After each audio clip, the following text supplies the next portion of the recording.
আবাহমান বাংলায় এই পুজোকে কেন্দ্র করে নতুন শাখা করার বা উপহার দেওয়ার প্রচলন কিন্তু রয়েছে, যে কারণে এই যে শাখায় কারুকাজ করার ধুম পড়ে গেছে।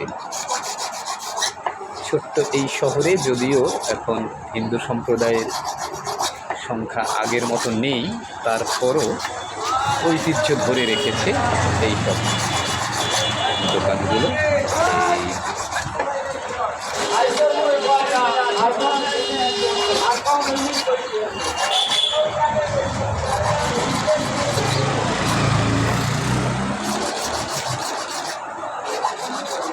রয়েছে এই যে কত কিছুর সম্ভার। ঝালকাঠি শহরের শাঁখারীপট্টিতে এখনও বেশ কয়েকটা দোকান রয়েছে। আমি একটু যদি দেখাই, এই যে গৌতম শঙ্খ ভাণ্ডার। গৌতম শঙ্খ ভাণ্ডার শুধু একটাই না, আরও বেশ কয়েকটা রয়েছে।